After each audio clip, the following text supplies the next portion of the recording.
Le Seigneur soit avec vous. Évangile de Jésus-Christ selon saint Luc. En marchant vers Jérusalem, Jésus traversait la Samarie et la Galilée. Comme il entrait dans un village, 10 lépreux vinrent à sa rencontre. Ils s'arrêtèrent à distance et lui crièrent : « Jésus, Maître, prends pitié de nous. » En les voyant, Jésus leur dit : « Allez vous montrer au prêtre. » En cours de route, ils furent purifiés. L'un d'eux, voyant qu'il était guéri, revint sur ses pas en glorifiant Dieu à pleine voix. Il se jeta la face contre terre aux pieds de Jésus en lui rendant grâce. Or, c'était un Samaritain. Alors Jésus demanda : « Est-ce que tous les 10 n'ont pas été purifiés ? Et les 9 autres, où sont-ils ? On ne les a pas vus revenir pour rendre gloire à Dieu.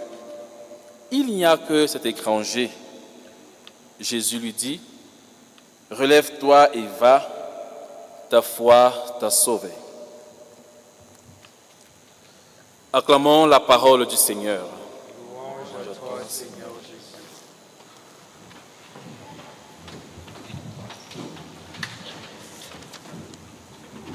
Bien, chers frères et sœurs, bonsoir. Bon dimanche. Une fois de plus, nous nous retrouvons dans cette belle église pour rendre gloire à Dieu pour les merveilles qu'il accomplit dans nos vies. C'est ça le signe même de l'Eucharistie, c'est-à-dire action de grâce. Nous venons donc rendre grâce au Seigneur pour tous ses bienfaits dans nos vies. Nous venons lui dire merci pour sa présence, pour son amour et pour sa miséricorde qui ne cesse de s'accomplir dans nos vies.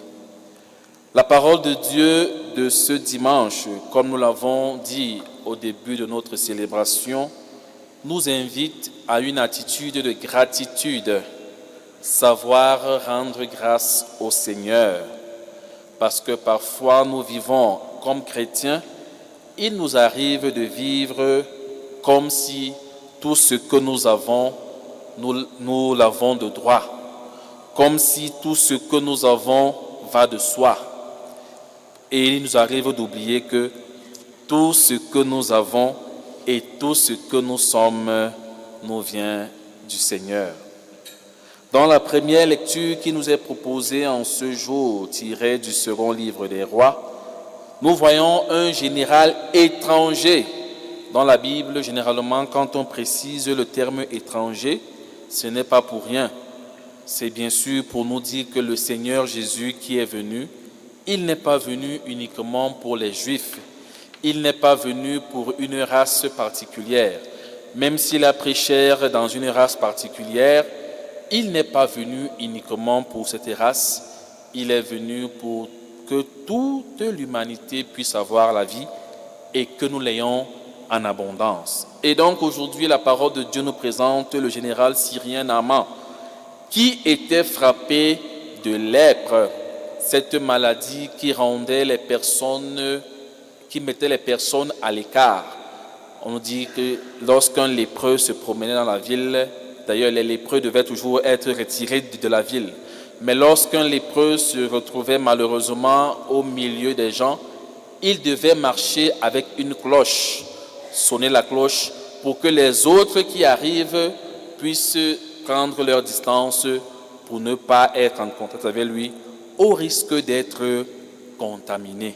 Et donc, Naaman, un général qui a aidé également le peuple juif, qui a été aussi apprécié, se trouve donc malade.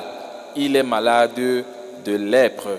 Je vous raconte un peu l'histoire plus haut pour que nous puissions comprendre le contexte de l'extrait qui nous est proposé en ce dimanche. Et donc, ce général a une servante qui est originaire d'Israël. Cette servante dit donc à la femme du général : « Je connais un prophète dans ma nation, notre maître. » Et donc, le général s'envoie voir son roi pour lui demander la permission d'aller donc à Samarie pour se faire soigner. Et lorsqu'il arrive donc, il trouve le prophète. Le prophète d'ailleurs ne vient pas à sa rencontre. Le prophète lui dit, va te baigner cette fois au Jourdain. Et le général qui se met en colère. Mais je pensais que quand tu allais me voir, tu allais certainement prononcer des paroles assez mystérieuses. Tu allais peut-être me donner quelque chose de difficile. Mais tu me demandes d'aller me laver, d'aller me baigner cette fois dans le fleuve du Jourdain. Est-ce que l'endroit où je viens, il n'y a pas de fleuve qui soit meilleur que celui-ci? Et le général, et la parole de Dieu nous dit que le général s'est mis en colère et il voulait partir. Et c'est un de ses serviteurs qui vient lui dire, Seigneur, si on t'avait demandé de faire quelque chose de difficile, tu l'aurais fait. Mais on te demande de faire une chose aussi facile, tu ne perds rien. Et on nous dit, le général s'en alla donc se baigner cette fois et il fut donc guéri. D'où le texte, tout l'extrait de notre texte de ce jour. Lorsque le général donc se trouve guéri, il revient donc vers le prophète pour le remercier. Et il lui dit, qu'est-ce que je peux t'offrir? Je voudrais t'offrir des présents parce que tu m'as délivré d'une maladie incurable, parce que tu m'as délivré d'une maladie qui me mettait à l'écart. Et le prophète Élisée de lui dire, je ne prendrai aucun cadeau, parce que le prophète reconnaît que si le général a été guéri, ce n'est pas de ses propres forces, lui, le prophète Élisée, mais c'est uniquement le Seigneur qui guérit. Trois choses que nous pouvons retenir de manière simple de cet extrait de la parole de Dieu qui nous est proposé. Premièrement, Élisée demande au général d'aller se baigner cette fois dans le Jourdain. Chose simple. Le Seigneur ne nous demande pas de faire des choses mystérieuses. Le Seigneur ne nous demande pas de faire des choses extraordinaires, mais au contraire, comme disait Sainte Thérèse de l'Enfant Jésus, faire des choses ordinaires de manière extraordinaire. Le Seigneur est un Dieu de simplicité et il nous veut également simples. Le Seigneur est un Dieu de simplicité. Il faudrait que nous aussi, nous puissions épouser la simplicité.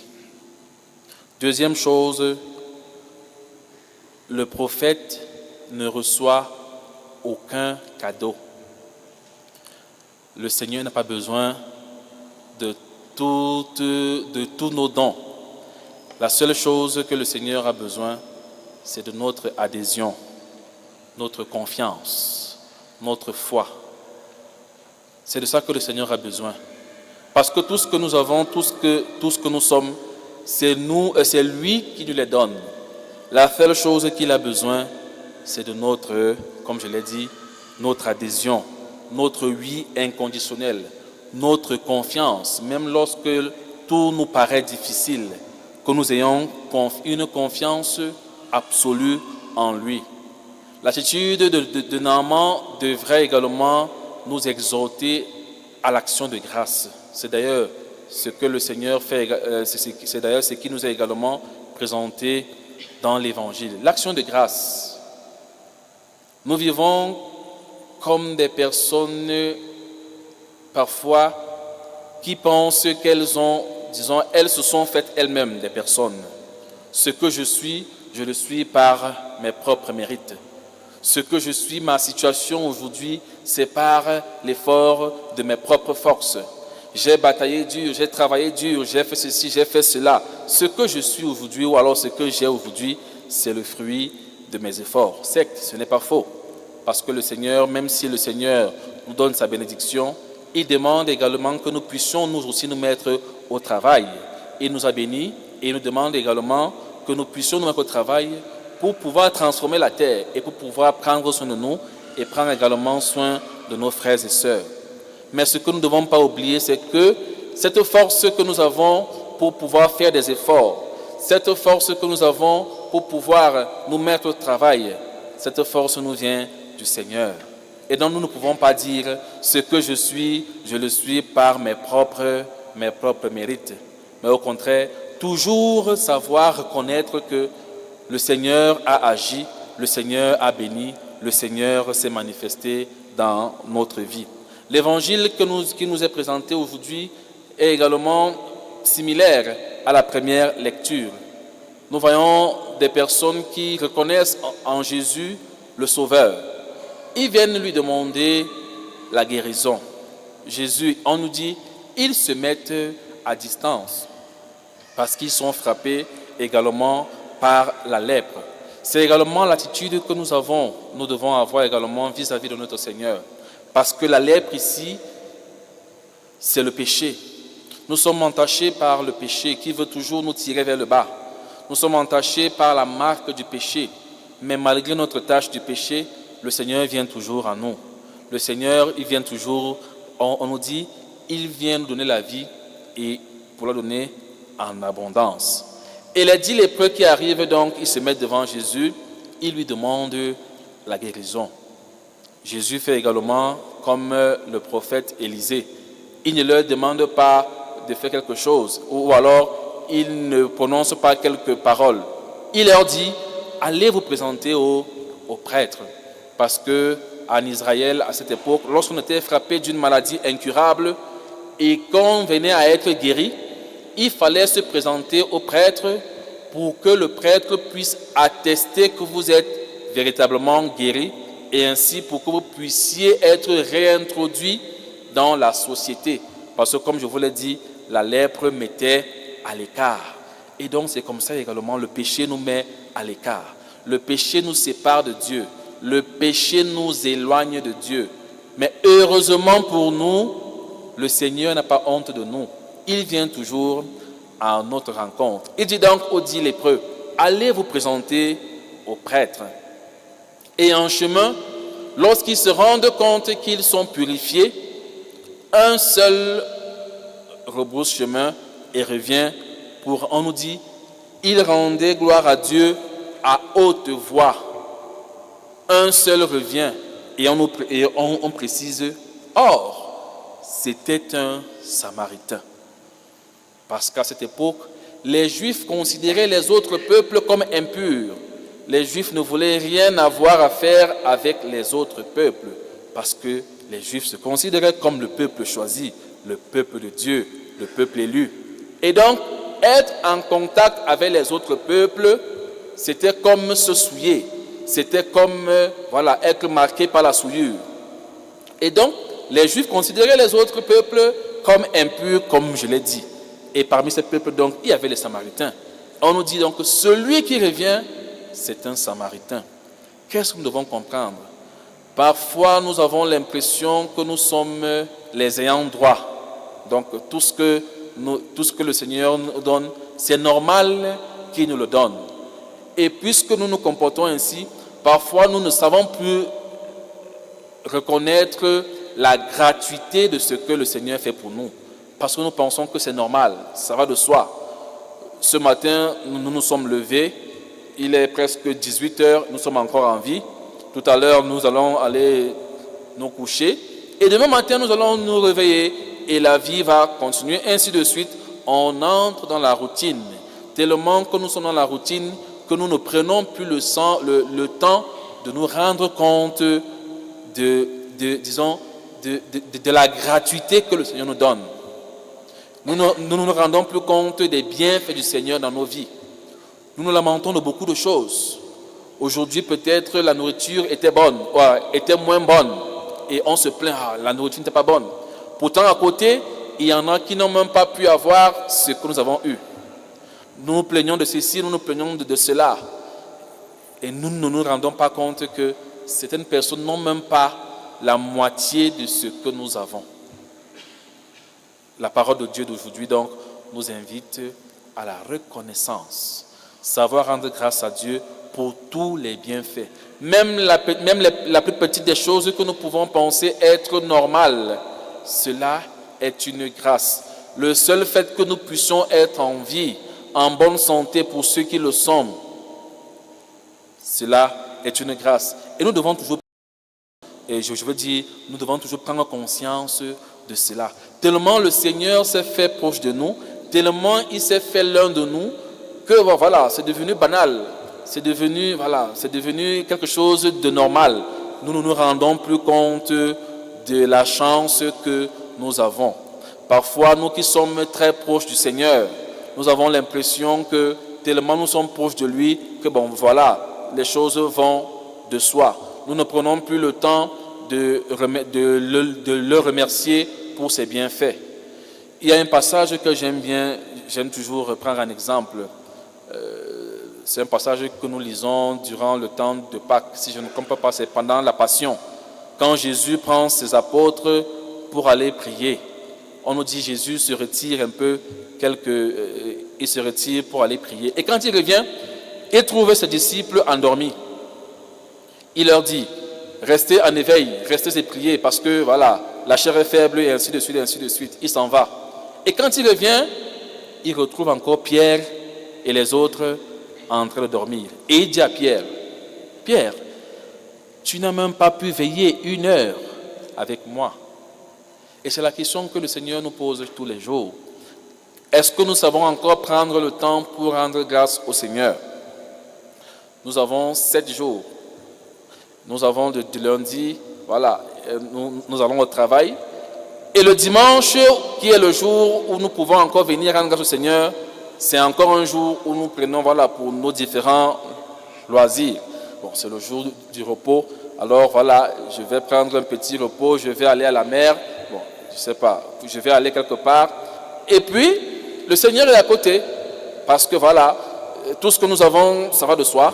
On ne se rend plus compte que ce n'est plus nécessaire de lui dire merci. Ce n'est plus nécessaire de rendre grâce au Seigneur. Et d'ailleurs, même encore aujourd'hui, la tendance du monde veut que on ne fasse pas croire qu'on est chrétien.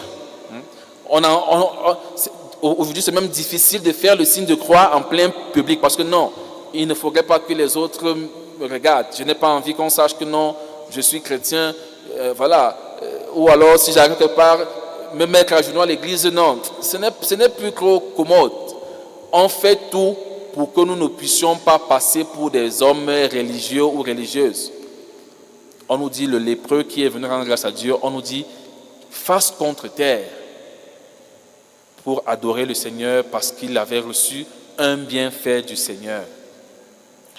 Bien-aimés frères et sœurs, en ce dimanche où le Seigneur nous invite à la reconnaissance, sachons reconnaître que tout ce que nous sommes des fruits de notre Créateur. Tout ce que nous sommes, tout ce que nous avons nous vient de lui. Sans lui, nous ne pouvons rien faire. Je vais vous inviter à répéter avec moi. Sans lui, nous ne pouvons rien faire. Encore une fois, sans lui, nous ne pouvons rien faire. C'est ça. Sans Jésus, nous ne pouvons rien faire. Prions pour qu'il soit toujours à nos côtés et surtout qu'il nous donne un cœur ouvert à ses grâces pour que nous puissions toujours nous rendre compte de sa présence dans nos vies, sa présence qui nous vivifie, sa présence qui nous renforce, sa présence qui nous donne la vie en abondance. Amen.